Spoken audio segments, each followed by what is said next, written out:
আসসালামু আলাইকুম ভিউয়ার্স।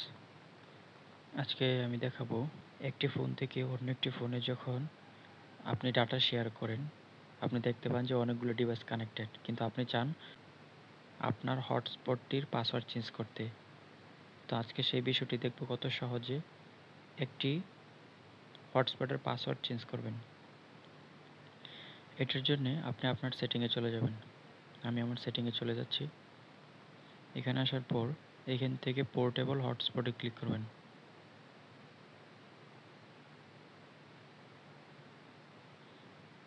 এখানে আসার পর এখান থেকে সেট পোর্টেবল হটস্পটে ক্লিক করুন। এখানে দেখতে পারবেন আপনার পুরাতন পাসওয়ার্ডটি। এখান থেকে আপনি আপনার পুরাতন পাসওয়ার্ডটিকে রিমুভ করে নতুন পাসওয়ার্ড দিয়ে দিন। আমি এখানে দিয়ে দিব 1। মোট 8টা দিতে হবে, না 8টার কম হলে হবে না, আপনি চাইলে 8টার বেশিও দিতে পারেন।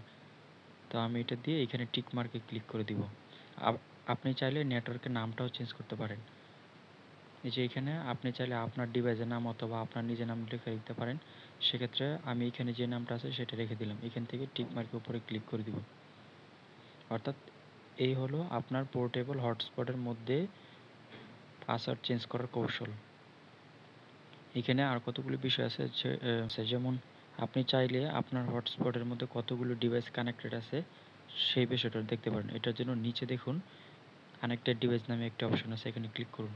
অর্থাৎ এখান থেকে আপনি চাইলে যে ডিভাইসগুলো আপনি রাখতে চান এবং কি যে ডিভাইসগুলো আপনি ব্লক করতে চান, এই দুটো অপশন এখানে পেয়ে যাবেন।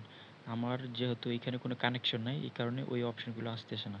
আপনি যখন এখান থেকে মোবাইল হটস্পটটা সেট করবেন, আপনার বন্ধু কিংবা অন্য যে কারো আপনার সকল মোবাইল ডিভাইসগুলো এখানে দেখতে পাবেন। মানে তখন আপনি চাইলে এখান থেকে রিমুভ করে দিতে পারেন অথবা ব্লক করে দিতে পারেন।